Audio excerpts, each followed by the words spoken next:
Empezar. Claro, claro, doctor, muy buenas noches. Un saludo nuevamente y bueno, eh, le doy el pase para que pueda iniciar con su ponencia, doctor. Adelante, doctor. Bien, gracias. Bueno, a todos los jóvenes presentes acá, un cordial abrazo fraterno. Y en esta oportunidad, a mi persona nos ha tocado o me ha pedido que por favor toque el tema de las etapas del proceso penal. No sin antes precisarles que quien les habla, finalmente soy yo, soy el letrado Reina Arana Juan Pablo II, abogado de profesión, donde cualquier consulta o dudas que ustedes puedan tener, me lo pueden hacer llegar a través de mi número telefónico, se encuentra en mi correo electrónico y asimismo se encuentra en mi canal de YouTube, donde pueden hacer también las consultas netamente legales o dudas, ya sean académicas y profesionales también. La siguiente diapositiva es Anatoly, por favor. Bien, en esta oportunidad, la anterior, por favor, la anterior. Bien, en esta oportunidad se me ha pedido tocar las etapas del proceso penal. Es un tema muy amplio y muy hermoso y muy nutritivo para las personas que decidimos entrar al litigio penal, pues ya es de conocimiento que a partir del año 2004, a nivel nacional, se promulgó el nuevo Código Procesal Penal, que ha ido entrando en vigencia en los diferentes departamentos. Primero fue en Guaura, La Libertad, Lambayeque, y así sucesivamente. Y el año pasado entró en vigencia en la ciudad de Lima. Entonces, en este nuevo Código Procesal Penal hace referencia las etapas bien marcadas del nuevo Código Procesal Penal. La primera etapa que se hace referencia a etapa de diligencias preliminares y etapas de investigación preparatoria propiamente dicha. Posteriormente a dicha etapa, vamos a encontrar la etapa intermedia o la etapa intermedia. En dicha etapa intermedia, el fiscal, como titular de la acción penal, va a tener dos opciones. La primera, bien presenta requerimiento acusatorio o bien desean interponer el sobreseimiento. A ver, creo que Anatoly desean hacerme unas preguntas. Ah, No, no veo ninguna mano levantada. En todo caso, los que se encuentran presentes en la sala, y desean realizar alguna pregunta, alzan la mano virtual y así se les va a conceder el pase. Muchas gracias. correcto. Entonces, como le mencionaba, en la etapa intermedia tenemos dos sucesos importantes. Bien, tenemos la etapa de acusación, que esta acusación la interpone o la solicita o la requiere única y exclusivamente el titular de la acción penal, es decir, el representante del ministerio. También en dicha etapa existe el sobreseimiento. El sobreseimiento es una forma de archivo que lo puede solicitar el representante del Ministerio Público o el abogado del imputado. Ya lo vamos a ver más adelante a detenimiento, donde el artículo 344 del nuevo Código Procesal Penal nos precisa ciertos presupuestos, así como existen presupuestos para la prisión preventiva, para la prolongación de prisión preventiva. También para la etapa de sobreseimiento existen, llamémoslo así, presupuestos o requisitos. Pero ¿cuál es la novedad en esta solicitud de sobreseimiento? Que el sobreseimiento lo puede hacer el titular de la acción penal, como lo mencioné, o lo puede hacer el abogado del imputado. Y finalmente, estamos en la etapa de juzgamiento, o también denominada juicio oral. Esta etapa es determinante porque se va a demostrar o se va a acreditar con los elementos de convicción que ha sido ofrecido por el representante del Ministerio Público en la etapa intermedia en el requerimiento de acusación, ya en juicio oral, esos elementos de convicción pasan a ser medios de prueba. Y esos medios de prueba van a acreditar la responsabilidad o la inocencia de la persona. Doctor, y en si no encontramos pruebas o si existe dudas en este caso, en un proceso, tengamos robo agravado, el juez tiene que sentenciarlo, emitir una sentencia condenatoria. La respuesta es no, porque debemos tener en cuenta que para que el juez pueda emitir una sentencia condenatoria, en primer lugar se tiene que desvirtuar el principio de presunción de inocencia.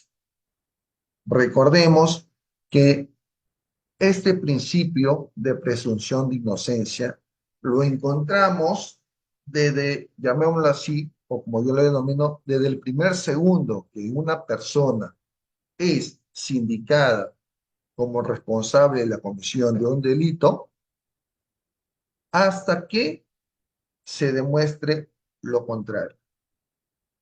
Si es que el juez, en la etapa de juzgamiento, luego de la actividad probatoria, luego que el representante del Ministerio Público precise o presente los medios de prueba, por ejemplo, documentales, testimoniales, de repente el abogado del imputado también presente esos medios de prueba, y luego de ese debate, de esa contradicción, se acredite que los medios de prueba no son suficientes para acreditar la responsabilidad, el juez tiene que emitir una sentencia absolutoria. ¿Por qué? Porque cuando llegamos al juicio oral, el juez tiene que tener la certeza que efectivamente el señor Juan Pérez es el responsable del delito de robo agravado, del delito de violación, ¿cierto? Entonces, este es un pequeño preámbulo antes de iniciar ya con las etapas del proceso. La siguiente diapositiva, por favor.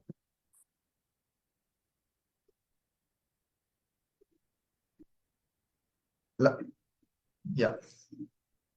Como lo mencioné en un principio, la investigación preparatoria engloba a dos supuestos. La investigación preliminar, que enmarca las diligencias preliminares, y la investigación preparatoria propiamente dicha. Toda esa investigación preparatoria lo encontramos regulada en el artículo 321 al 343 del nuevo Código Procesal Penal. Pero, ¿en qué consiste la investigación preliminar o la investigación preparatoria? ¿Es lo mismo o existiría alguna diferencia? Alguien que desee participar para no, por si no, me imagino que estoy hablando yo solito. ¿Alguien que desee levantar la mano, por favor?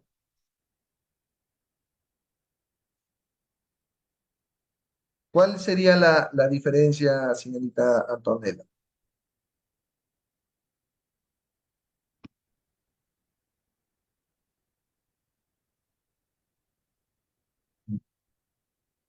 Su compañera manifiesta que existe una diferencia.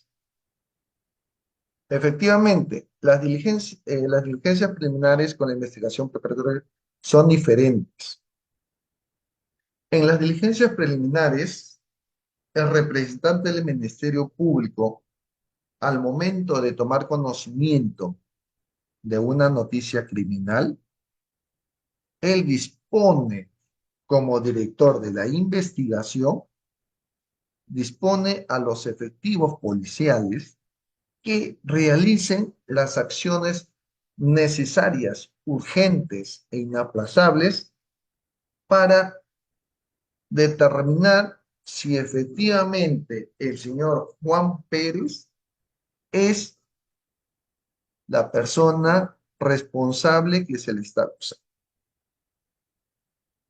Y debemos de tener en cuenta que el fiscal, una vez que toma conocimiento de esa denuncia, tiene un plazo para poder determinar si uno acude al juez de investigación preparatoria y solicita alguna medida de coerción personal o le da una comparecencia simple o una comparecencia con restricciones.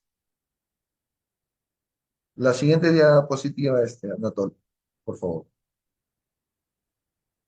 Bien, las diligencias preliminares lo encontramos en el artículo 326 al 334 del nuevo Código Procesal Penal, en donde, como les mencionaba, que el fiscal va a actuar, puede actuar de oficio o por la interposición de una denuncia.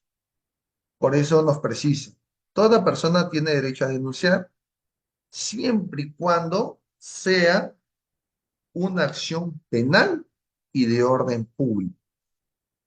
Por ejemplo, va la señorita María Jiménez, acude a la comisaría de Chepén e interpone una denuncia contra el señor Juan Pérez. Inmediatamente los efectivos policiales toman su declaración, recepcionan su denuncia e inmediatamente ponen en conocimiento al representante del Ministerio Público para que él, para que él disponga, por ejemplo, si nos encontramos dentro de, si nos encontramos dentro de la fragancia, se va a disponer que los efectivos policiales concurran al lugar donde vive supuesto Juan Pérez, responsable de la comisión del delito de violación sexual, y lo van a detener. Se va a practicar el examen médico legista, el reconocimiento médico legista, para determinar si efectivamente la señorita María Jiménez presenta lesiones en la cavidad vaginal, intra o extragenitales. Se va a determinar una pericia de espermatograma para determinar si dentro de la cavidad vaginal se encuentra rastros de espermas que puedan ser compatibles con el imputado. Esas son las diligencias preliminares y el fiscal tiene que actuar de manera rápida, eficiente. ¿Para qué? Para que pueda pedir una medida de coerción personal. Y la medida de coerción personal más grave, llamémoslo así, es la prisión preventiva. Pero también hay denuncias que el fiscal pueda de actuar de oficio. ¿En qué casos podemos decir que actúan de oficio? Hoy nuestro país no es ajeno a los actos de corrupción. Hoy está famoso el caso de los Rolex. Creo que todo el mundo nos hemos escuchado este caso. Hoy en día estamos viendo el tema de los Rolex. En ocasiones atrás hemos visto el caso de el señor Castillo también, pero hoy en día estamos en el tema de Rolex. Entonces, un programa periodístico saca una noticia donde la presidenta está ostentando relojes lujosos. Esa es la noticia. Así es, ¿no es cierto? Sale relojes Rolex. Y el fiscal, de oficio, de oficio, puede iniciar diligencias preliminares. ¿Por qué? Porque es una acción penal y esa acción penal es de orden público porque afecta a todos los peruanos. Otro ejemplo, cuando el fiscal actúa de oficio, sale por las noticias, ¿no? De que en la ciudad, supongamos, de Iquitos, se está reclutando a menores de edad para ejercer la prostitución. Inmediatamente, el fiscal recepciona esa información e inicia diligencias preliminares para determinar si efectivamente esa información es veraz.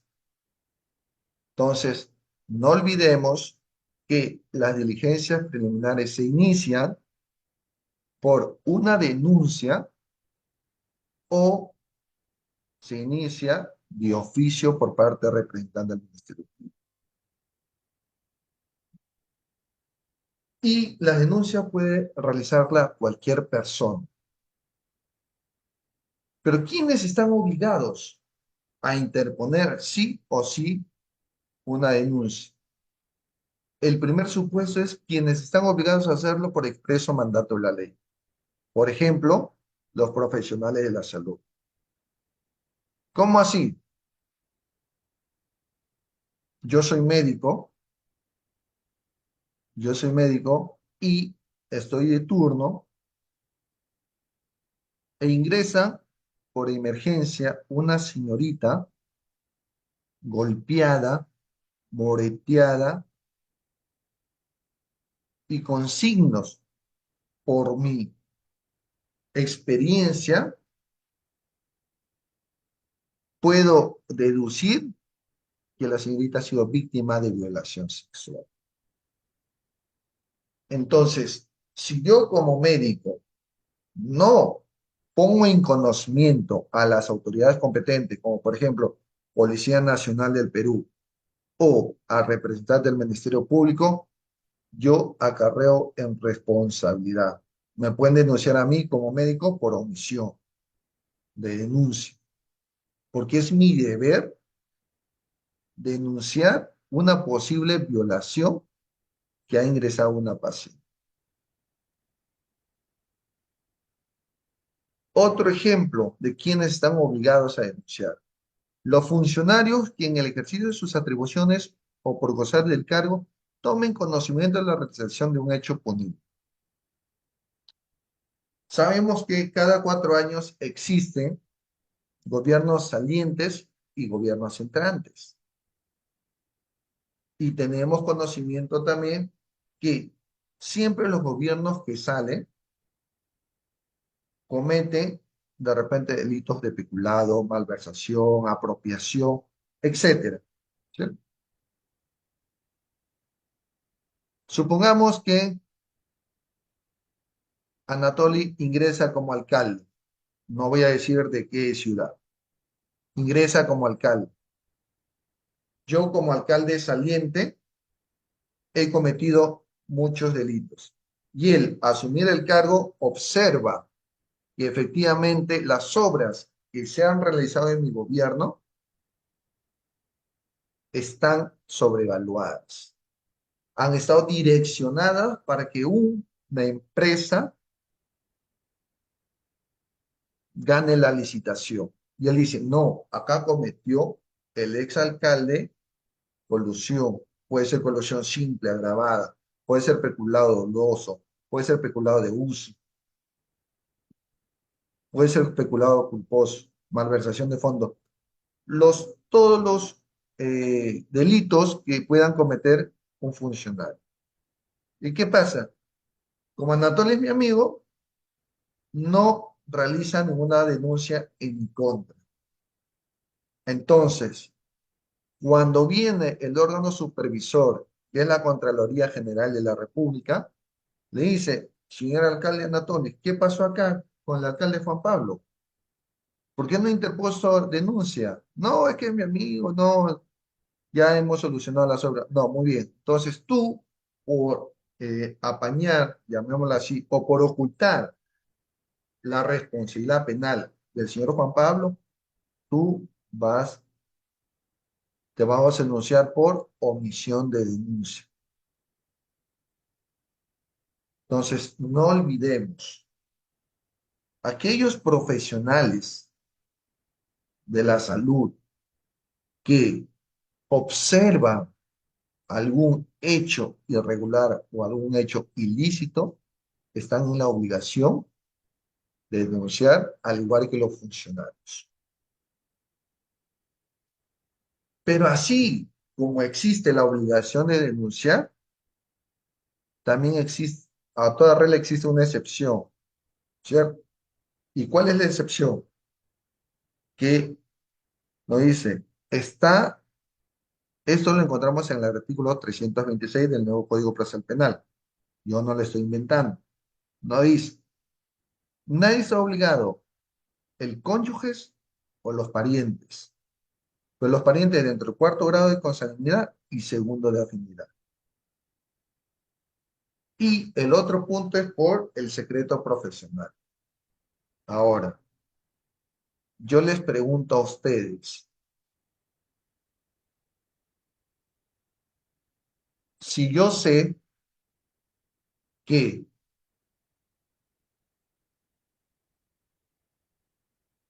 un familiar mío está siendo víctima de violación sexual y yo no denuncio, y sé que el imputado es, supongamos, mi primo está que viola a mi primo,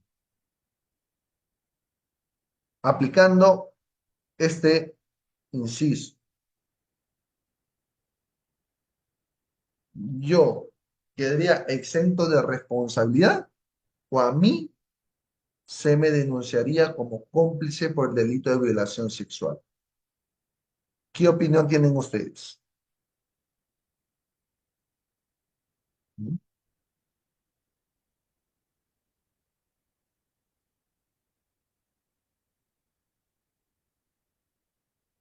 ¿Me denunciarían o no me denunciarían como cómplice? ¿O mi conducta estaría enmarcada dentro de cuarto grado de consanguinidad o segundo de afinidad? ¿Mm? A ver, Anatoly, apóyanos. ¿Cuál sería su opinión? ¿Lo denunciaría? Claro. A ver, Anatoly. Sí, doctor, bueno, tomando en conocimiento siempre cuando hay un hecho delictivo, pues, ¿no? Y mucho más cuando hay un delito de mera gravedad, que es un delito de violación sexual, atentado contra la libertad sexual de las víctimas, ¿no? Entonces, viendo ahí, como usted mismo lo precisa, existen aquellas personas que están obligadas a denunciar y aquellas personas que no están obligadas a denunciar, que están eximidas para poder realizar dicha denuncia. Dentro de los obligados que están a denunciar tenemos pues a los funcionarios públicos, también algún docente que toma el conocimiento en su aula que está realizando un acoso sexual o algún otro delito. Entonces, dentro de los que no están obligados a realizar una denuncia, es, es en beneficio a que pueda perjudicar el vínculo familiar. Debido a esto, por ejemplo, yo, si veo que mi pareja o algunos de mis de mis personas que son familiares, entonces yo al denunciar eso voy a perjudicarlo a ellos y por lo tanto al estar perjudicando a ellos estoy perjudicando el seno familiar en el cual yo convivo. Es por ello que se les está dejando de lado aquellos ciudadanos que tienen ese vínculo familiar. Y bueno, tomando en cuenta ello, también existen aquellas personas que toman conocimiento de estos ilícitos, pero sí denuncian. Esto es que no están obligados, pero es de manera neutral. Si ellos lo pueden hacer, pueden denunciarlo, pero no están meramente obligados.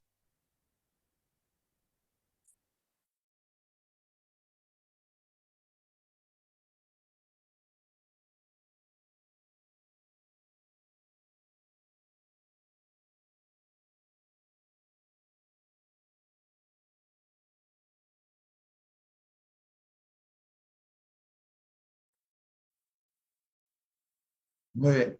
Ahora sí ya se me escucha, ¿no? Bien, Sí, sí, efectivamente, doctor.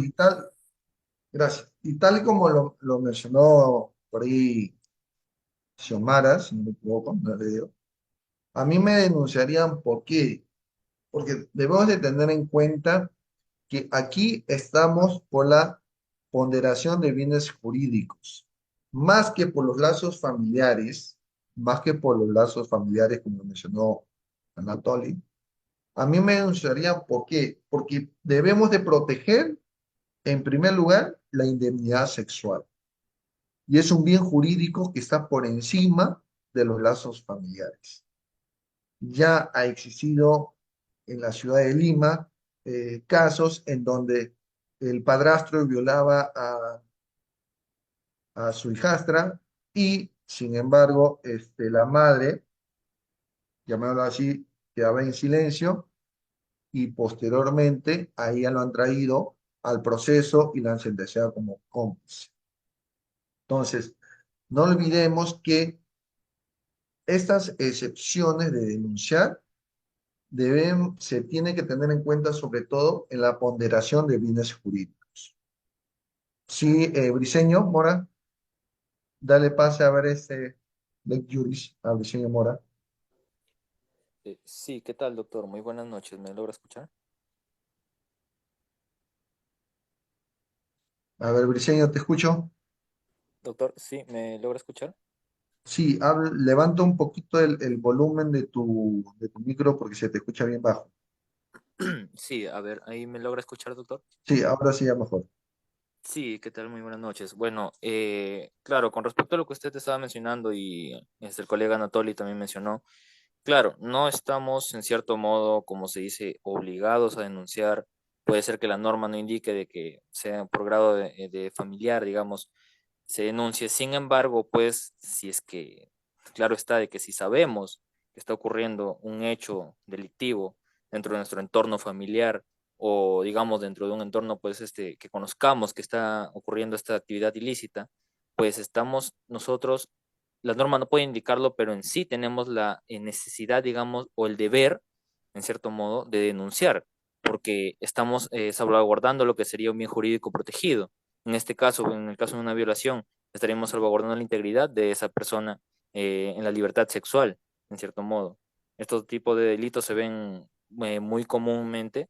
Sin embargo, pues muchas personas también, como mencionó Anatoly, a veces por ser familiares no denuncian por el hecho de que a veces pueden derrumbar a la familia, al seno familiar.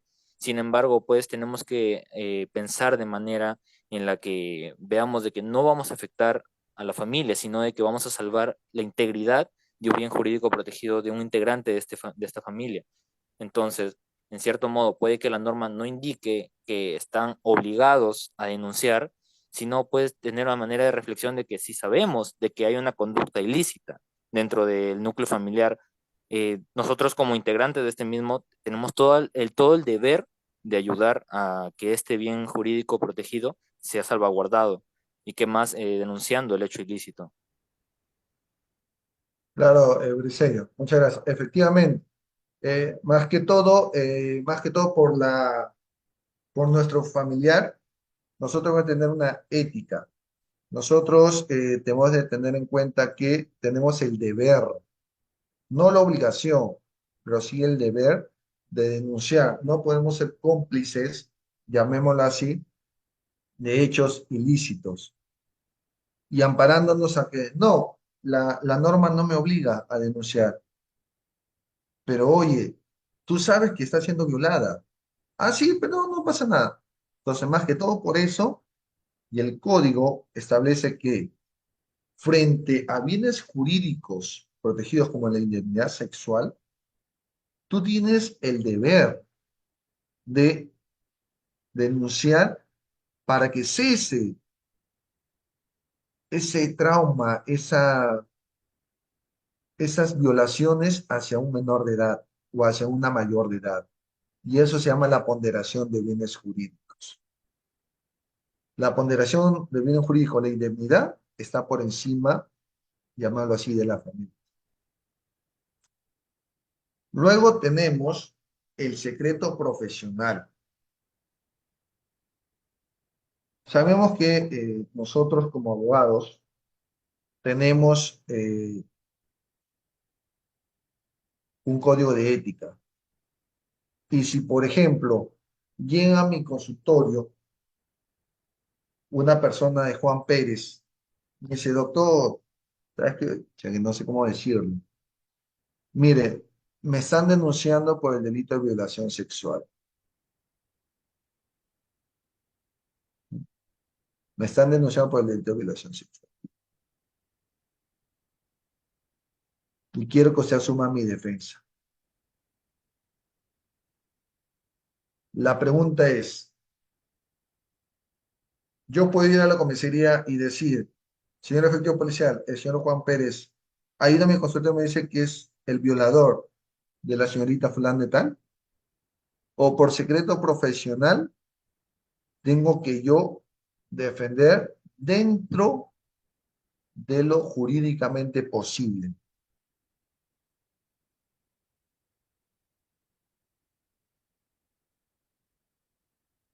Considero que en estas circunstancias, en el secreto profesional, debemos de tener bastante cuidado, ¿cierto? Porque hay casos en la cual nosotros como profesionales amparándonos, efectivamente, Damaris, es un secreto de confidencialidad. Es un secreto, como dice la palabra secreto profesional, es algo que a ti te, una persona viene y te cuenta, se sincera, es un sinceramiento, es algo confidencial. Dime, Briseño.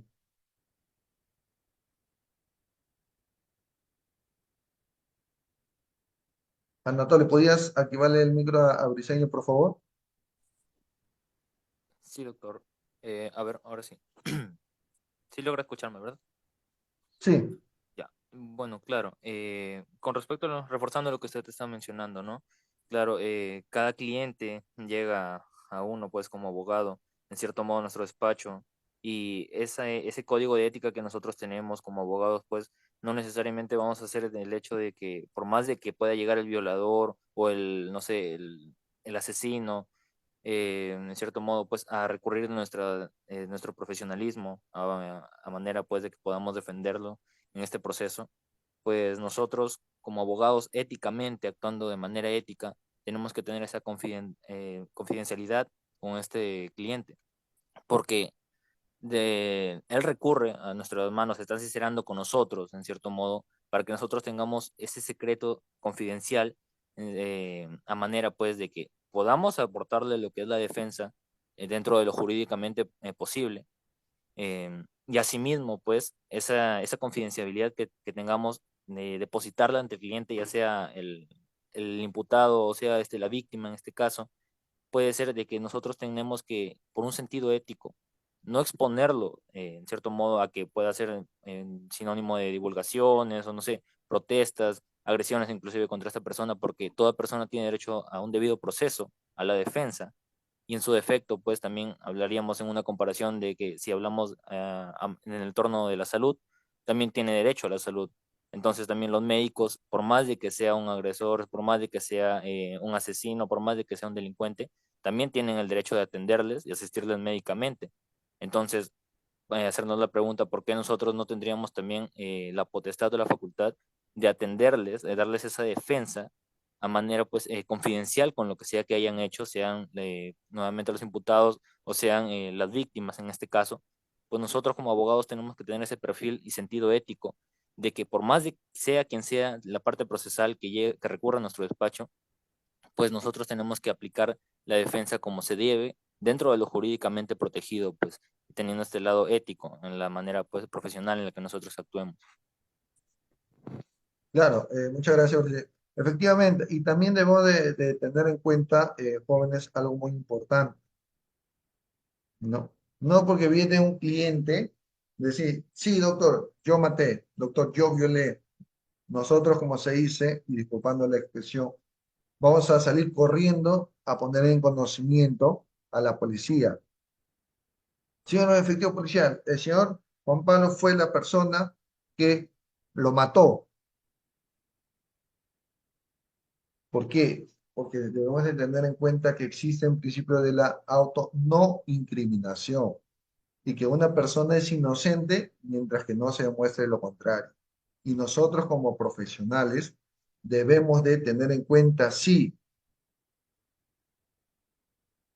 lo llegó a matar, si fue en defensa propia, si fue ante un estado de necesidad o si existe una causa de justificación. Si al señor lo están acusando o lo están denunciando por violación, ver si efectivamente fue una violación o de repente el imputado fue enamorado de la señorita, de la supuesta agraviada. De repente ella lo denunció porque terminó la relación de pareja y se metió con otra chica. Entonces, nosotros como profesionales debemos de tener ética en el sentido de que, de poder armar una defensa adecuada, idónea, para determinar si el chico es inocente o de lo contrario, ver que se le imponga una pena por debajo del mínimo legal, siempre y cuando exista alguna eximiente de responsabilidad de conformidad con el artículo 20 del Código Penal. Por supuesto, principio, como dice muy bien, dicen el principio de legalidad y el principio de presunción de inocencia. La siguiente diapositiva, por favor.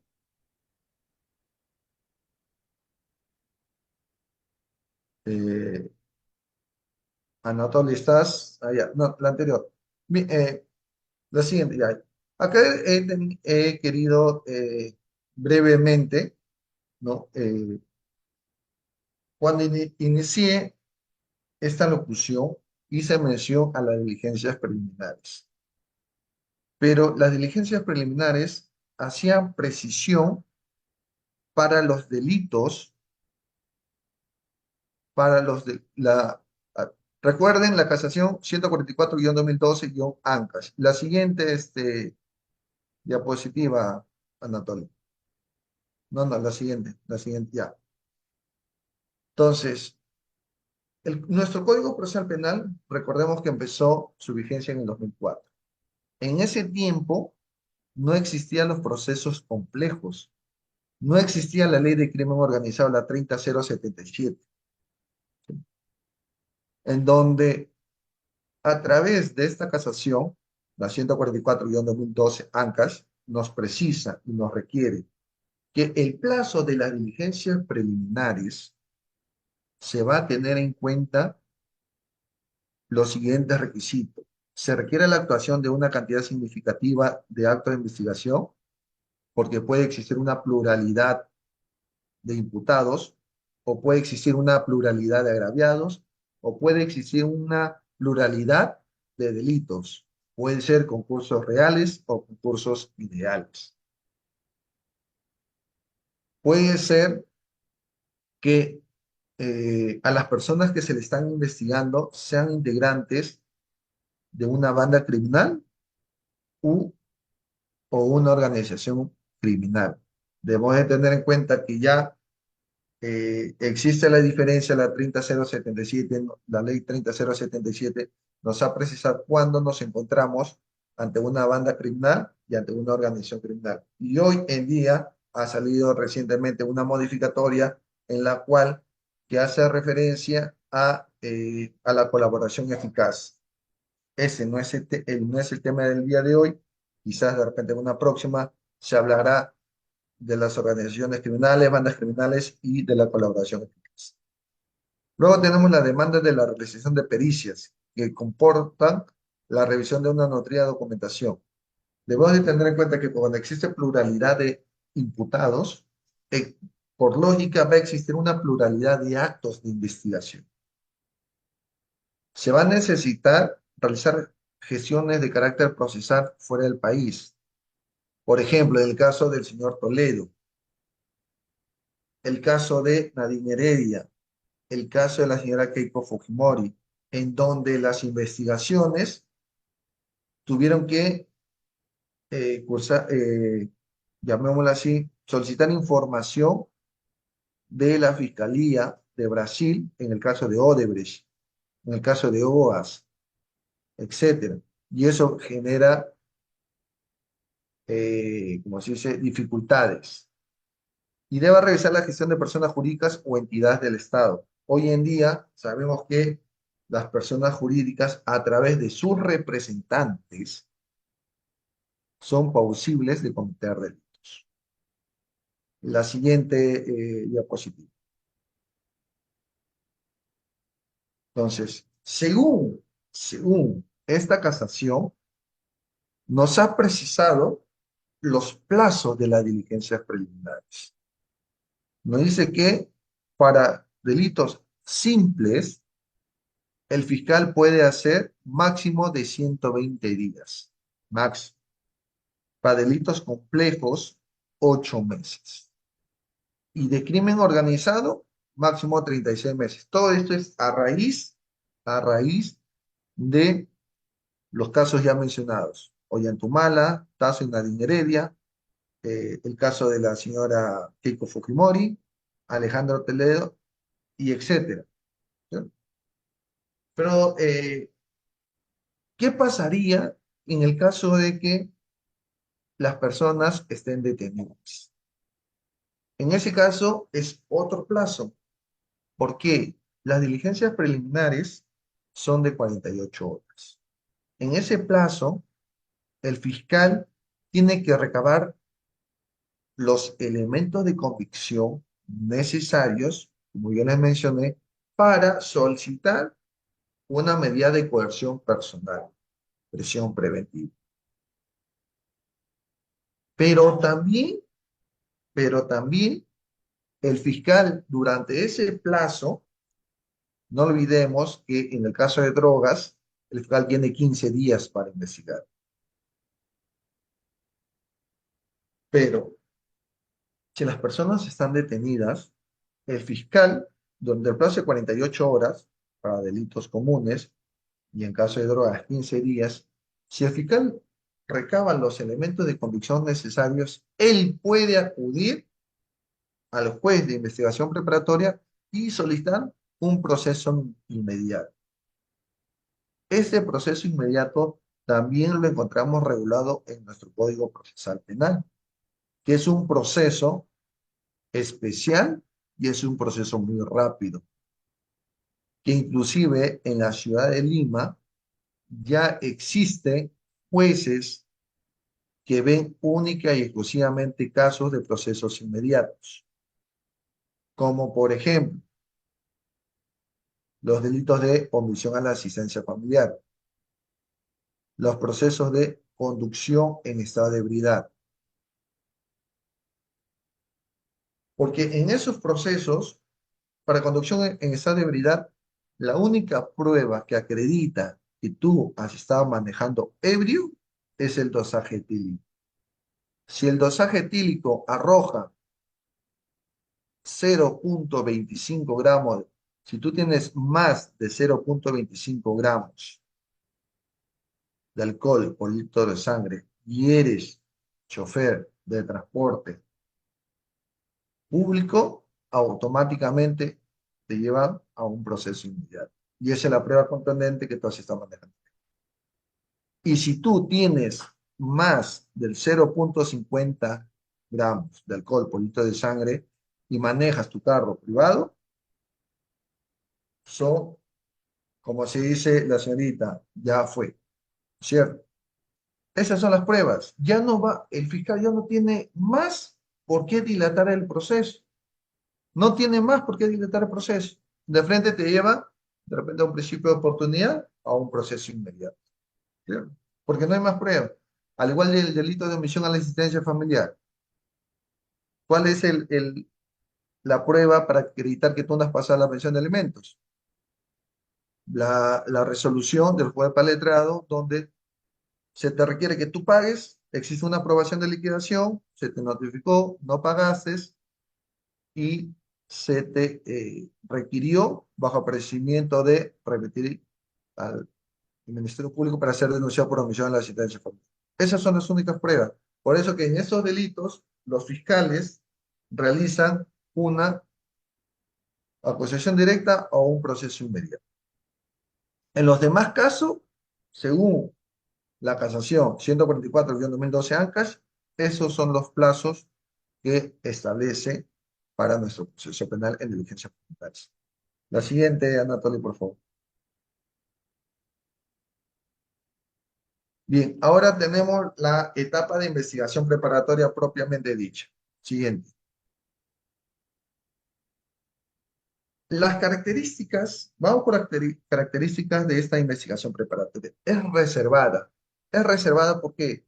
Porque las únicas personas que tienen derecho a tomar conocimiento de un proceso, del proceso penal, son las partes involucradas en ello.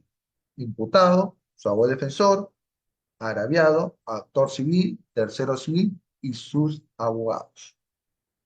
Una tercera persona que quiera venir a averiguar o revisar el expediente, no te lo van a facilitar el expediente ni la carpeta fiscal porque es reservada. Asimismo, en una investigación preparatoria, ya el abogado debe tener una defensa activa. El imputado, perdón, debe tener una defensa activa para que pueda hacer un efectivo derecho a la defensa. Algo que yo considero que el imputado, desde el momento que es denunciado, desde ese momento tiene derecho a contar con la presencia de un abogado, de conformidad con el artículo 71 del nuevo Código Procesal Penal. Asimismo, debemos de tener en cuenta que el Ministerio Público es el titular de la acción penal y es la persona que está a cargo de la investigación.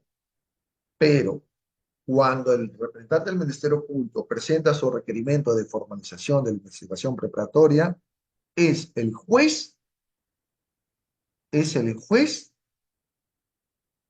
por eso le denominan juez de garantías, que va a, digámoslo así, va a supervisar el trabajo del fiscal. ¿Cómo va a supervisar el trabajo del fiscal? El, el abogado del imputado puede prestar quizás un control de plazo, puede prestar una tutela de derechos.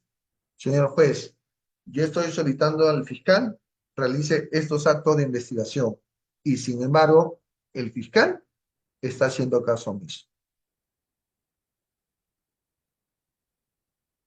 ¿Cierto? Ahí tú haces una tutela de derechos. Otro caso, el fiscal le dice a la Policía Nacional del Perú, realiza estos actos de investigación. Pasan un mes, pasan 2 meses, 3, 4 meses, pasan un año, 2 años, 3 años, y sin embargo no se hace ningún acto de investigación. Entonces, nosotros como abogados del imputado decimos, un momentito, señor juez, solicito control del plazo. Sustente, señor abogado, señor fiscal. El representante del Ministerio Público desde el año 2022 hemos solicitado la realización de dichas pruebas. Han pasado más de 2 años y sin embargo el fiscal no hace un pronunciamiento. Entonces, con esa finalidad se hace un control de plazo. Debemos de tener en cuenta que en el Perú existe un binomio en el ejercicio de funciones. ¿Qué significa eso?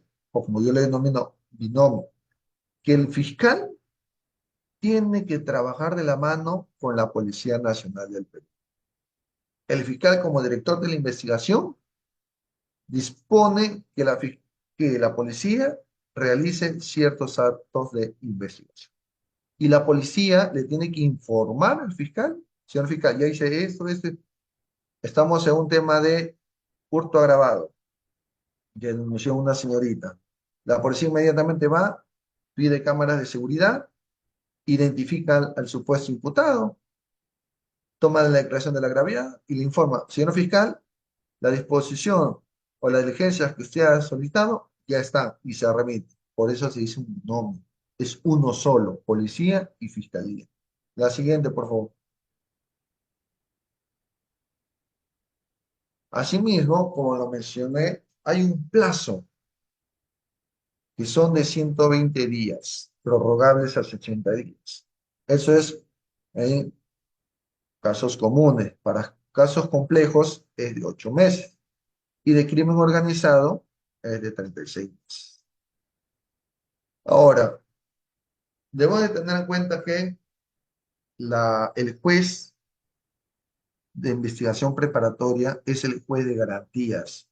Es el juez que va a supervisar que el fiscal esté actuando dentro del marco legal. Por eso se llama el titular de la acción penal y debe estar enmarcado dentro del principio de legalidad y objetividad. La siguiente, por favor. Ahora, ya avanzando, porque me dijeron que tengo pocos minutos. ¿Cuántos minutos me quedan, Anatoly? 20 minutos, doctor, 25 minutos, por el tema de Zoom, ya que ha sido programado por 70 minutos. Ya. Entonces, antes que nos voten el Zoom, voy a avanzar. La etapa intermedia. Como le mencioné, esta es la segunda etapa. Ya una vez que el fiscal realice recabe los elementos de convicción en las diligencias preliminares, la etapa de investigación preparatoria, hoy nos encontramos en la etapa intermedia. Y dentro de la etapa intermedia encontramos la acusación y encontramos el sobreseimiento. Adelante, Anatolio.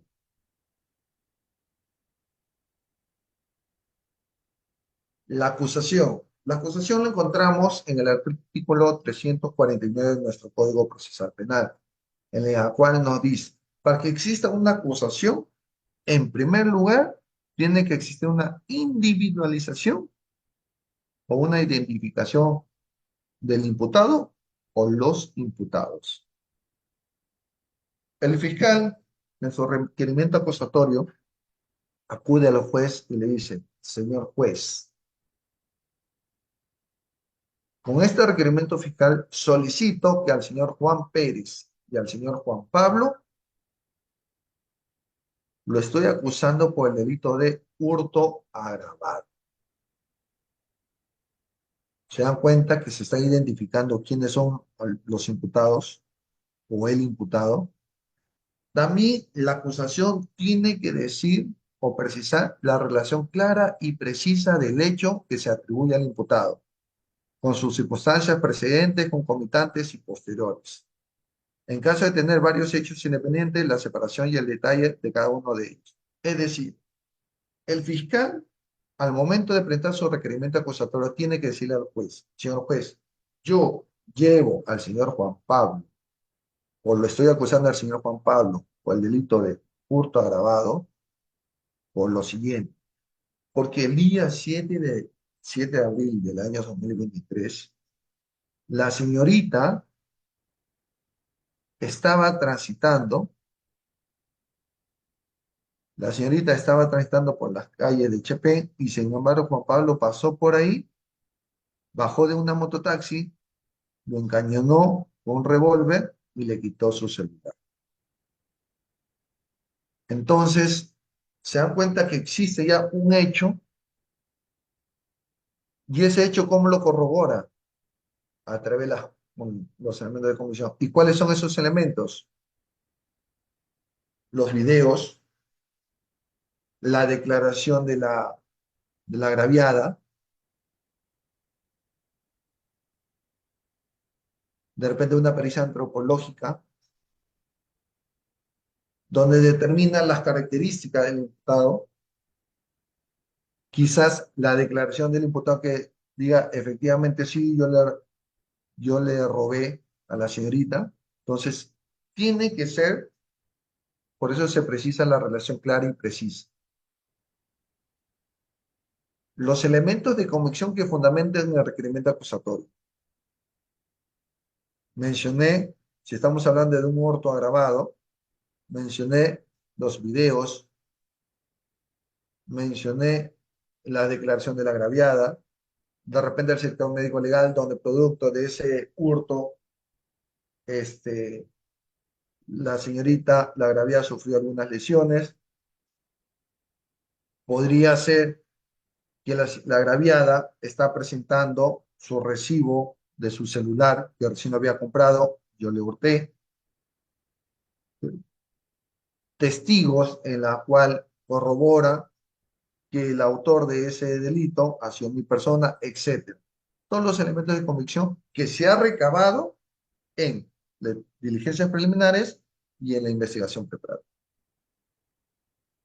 La participación que se le atribuye al imputado, es decir, el señor Juan ha actuado como autor, ha actuado como coautor, ha actuado como cómplice, es cómplice primario, cómplice secundario, ha actuado como instigador, etcétera. Se tiene que precisar la circunstancia que se le está atribuyendo al imputado. La relación de las circunstancias modificatorias de la responsabilidad penal que concurra. Es decir, de repente el señor Juan o el joven Juan tiene 19 años. Entonces existe una responsabilidad. ¿Qué tipo de responsabilidad existiría? A ver si me lo dicen por el chat, a ver si están atentos. Si una persona tiene entre 18 a 21 años, existe una responsabilidad restringida. ¿Ya? Luego tenemos el artículo que la ley penal que tipifica el hecho, la cuantía de la pena que se solicite y las consecuencias accesorias. Si estamos hablando de un hurto o si estamos hablando de un homicidio simple, el homicidio es de no menor de 6 ni mayor de 20 años. Entonces, como es la primera vez, tiene 19 años, yo le estoy solicitando la pena de 8 años. Joaquín, si es un menor de edad, debemos de tener en cuenta que los menores de edad no se rige por el nuevo Código Procesal Penal. Ellos tienen una ley especial y a ellos no se les denomina imputados. A ellos se les denomina infractores o infracción a la ley penal, que sí efectivamente se le aplica el Código Penal, se le aplica el Código Penal, pero existe un código de menores infractores. pero donde no se encuentra vigente ese código, se está aplicando supletoriamente el código de los niños y adolescentes. El código de los niños y adolescentes tiene un capítulo especial respecto a los menores infractores. Si un menor infractor, ustedes han escuchado el tema, para responder la pregunta de Joaquín, ustedes escucharon del señor Gringallo, ¿no es cierto? Que hace tiempo era uno de los eh, menores infractores más peligrosos que tenía la ciudad de Trujillo. Pero sin embargo, a él, por los delitos que había cometido, no lo consideraron como eh, un imputado, sino como un menor infractor. Pero hoy ya está ya purgando condena. Ha sido sentenciado el menor. Y, como les mencionaba, se le dice, señor juez, yo estoy solicitando la pena de 8 años de pena privativa de libertad y solicito un monto de reparación civil ascendente a de 10.000 pesos. Las consecuencias accesorias hace referencia si este delito presenta alguna inhabilitación de conformidad con el artículo 36 del Código Penal o no. Si no hay, si no hay inhabilitación, si no hay días multa, entonces no se precisa de las penas accesorias o las consecuencias accesorias. Como lo mencioné, el monto de la reparación civil, si hay bienes embargados, incautados del acusado o tercero civil. Recordemos que el tercero civil única y exclusivamente va a responder por el tema de la reparación civil y de manera solidaria. Al tercero civil no lo van a sentenciar y no le van a imponer una pena. Y los medios de pruebas que ofrezcan para su actuación en la audiencia. Siguiente, por favor.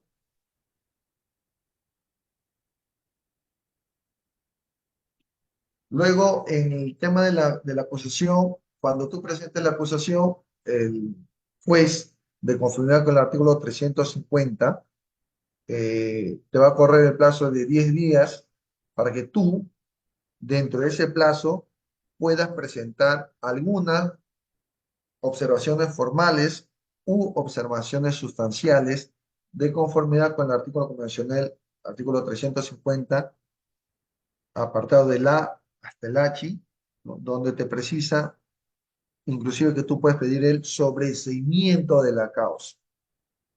¿Cuándo pedimos el sobreseimiento de la causa? El sobreseimiento no es otra cosa más que tú solicitas al juez el archivamiento del proceso. ¿Cuándo tú solicitas el archivamiento del proceso? Primero, cuando el hecho no se realizó o no es atribuible al imputado. Cuando el hecho imputado no es típico o concurre una causa de justificación de inculpabilidad o de no punibilidad. Aquí estamos hablando, por ejemplo, quizás de una legítima defensa, de un estado de necesidad, ya sea exculpante o justificante. Cuando la acción penal se ha extinguido, cuando la pena, estamos hablando de no menor de 2 ni mayor de 4, entonces, pero para este delito supongamos que ha pasado 10 años y se debe tener en cuenta que para ver que una pena ha prescrito o se ha extinguido, se tiene que hablar de un plazo ordinario y un plazo extraordinario. Y si empiezo a hablar de este tema, nos vamos a alargar un poquito más. No existe razonablemente la posibilidad de incorporar nuevos datos a la investigación. Y finalmente, no hay elementos de convicción suficientes para solicitar fundadamente el enjuiciamiento del imputado.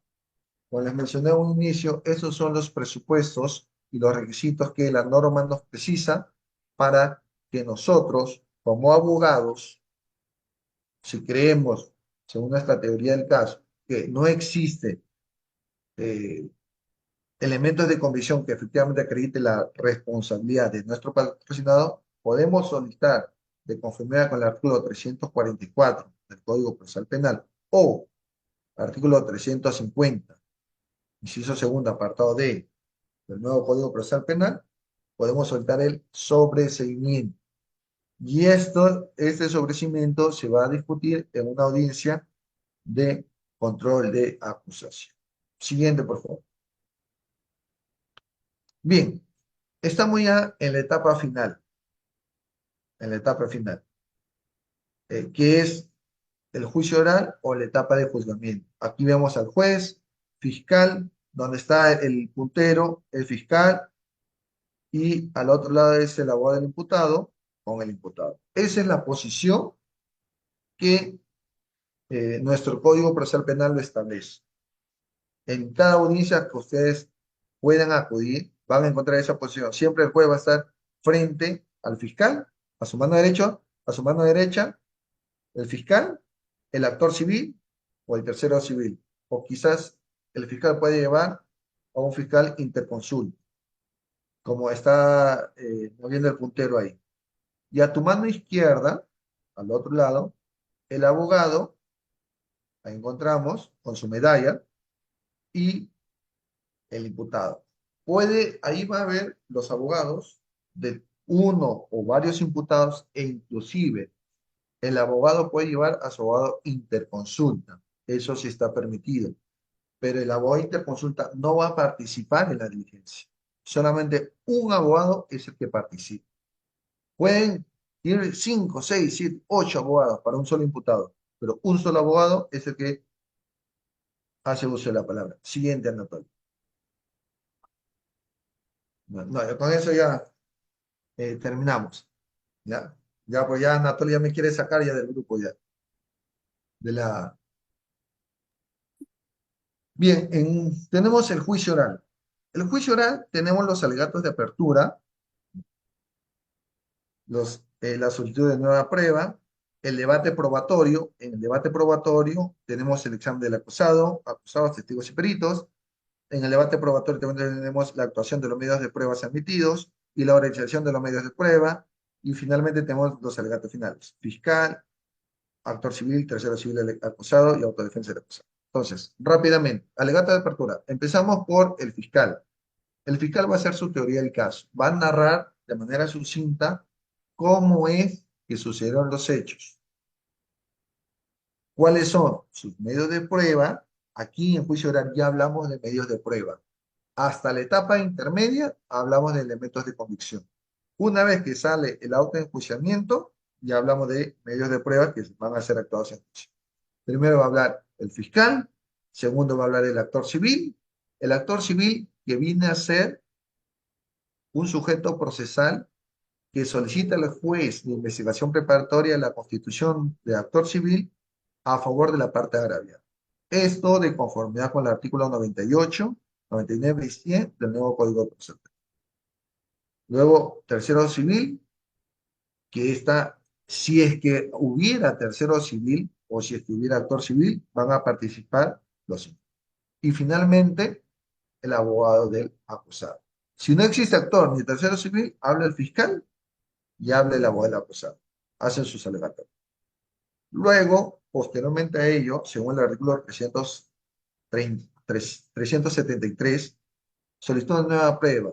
Es decir, dan dos posibilidades. La primera, que tú ofrezcas una nueva prueba que recién estás tomando conocimiento luego de la audiencia de control de acusación, o el reexamen de una prueba que tú la ofreciste ante el juzgado de investigación preparatoria, sin embargo, él te la denegó.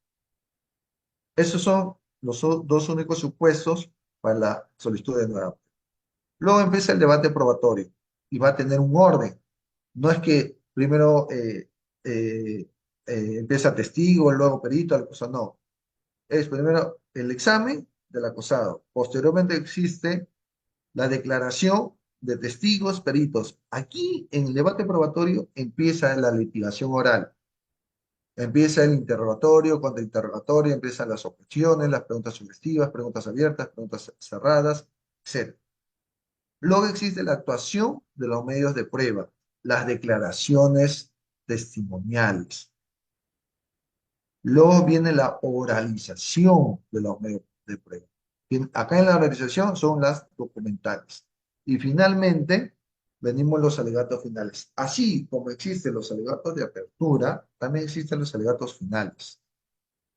Los alegatos finales es con la finalidad de que tú le vas a decir al juez, o como lo denomina el doctor Frank Almanza, y que soy también partícipe de dicha postura, Los alegatos finales prácticamente es como si fuera un resumen de una sentencia, porque aquí tú vas a decir, señor juez, durante la etapa o durante el debate probatorio y las pruebas ofrecidas por el representante del Ministerio Público son insuficientes para desvirtuar el principio de presunción de inocencia. Primero va a intervenir el fiscal, en el mismo orden está el actor civil, tercio civil, acusado y finalmente la autodefensa del acusado. Es decir, el acusado va a decir, señor juez, soy inocente, a mí se me está acusando de algo que yo no he cometido, etcétera, etcétera. Bien, jóvenes, muchas gracias por su atención. Disculpen más bien si es que me he excedido del tiempo otorgado, pero este es un tema muy interesante. Las diapositivas, Anatolis, lo puedes compartir a través del grupo y nuevamente mi agradecimiento y las consultas lo tienen ahí. Muchas gracias. Y disculpen si en los últimos minutos he tratado de correr, pero ya el juicio oral, si hay alguna otra ocasión para poder debatir única y exclusivamente el juicio oral, pues estamos prestos para participar. Bien, muchas gracias. Alex Yuris.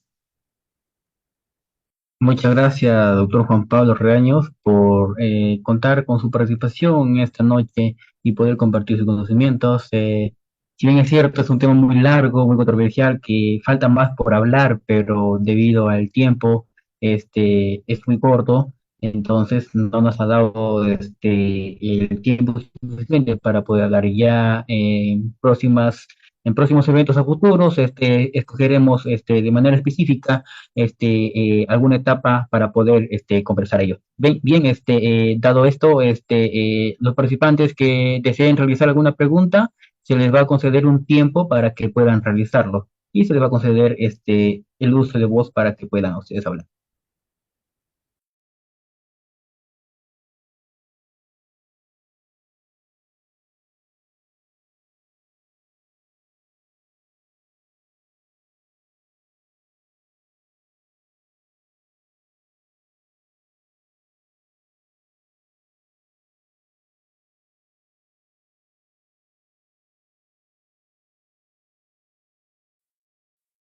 Doctor, hay una pregunta en el chat. ¿Lo logra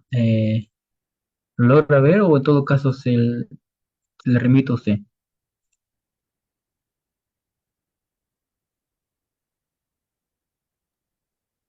No, sí, acabo de leer. Mire, respecto al decreto Genial. legislativo 1605, hay una discrepancia. Hay una discrepancia, inclusive han presentado una demanda de inconstitucionalidad porque está atentando contra la Constitución, en el sentido de que se precisa que el fiscal es el titular de la acción penal y que va a estar supervisado o que va a supervisar la acción de la Policía Nacional.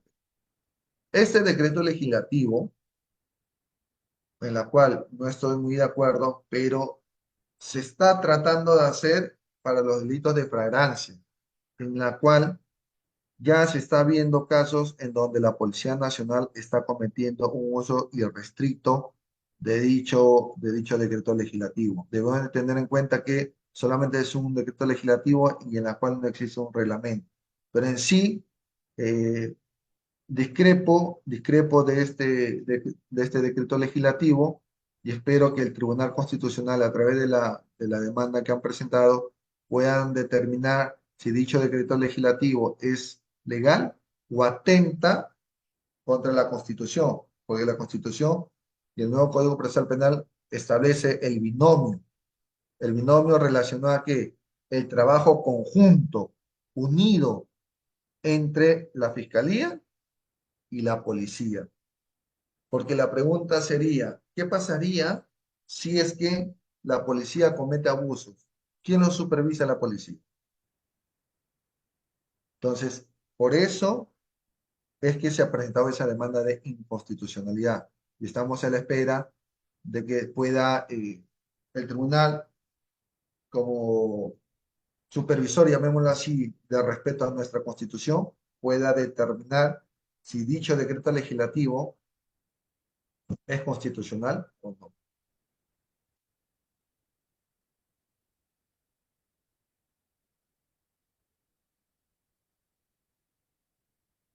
Ya. Si es que un menor de edad comete 17 años, o supongo que una infracción, ya, la respuesta es la siguiente. Si es que supongamos, ¿quién fue el que preguntó? ¿Quién fue el que preguntó? ¿Quién fue el que preguntó? Ya. Joaquín, Joaquín. supongamos, Joaquín, supongamos, y disculpando el ejemplo, supongamos que tú cometas delito o una infracción teniendo 17 años. Así sea un día, así sea horas de cometer, de cumplir los 18 años.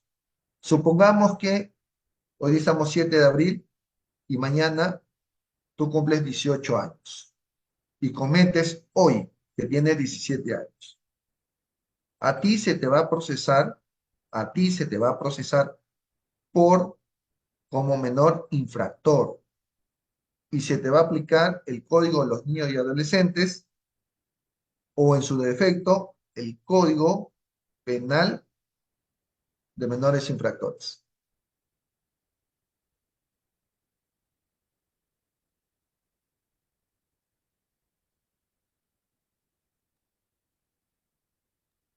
Bien, muchas gracias, doctor, por su participación y a todos los participantes que se encuentran reunidos en la sala virtual. Agradecido, doctor, y bueno, esperemos contar en próximos eventos con su presencia para poder compartir nuevamente esos temas académicos. Muchas gracias, doctor, y con permiso a toda la sala. Gracias. Buenas noches. Muchas gracias. Buenas noches con todos.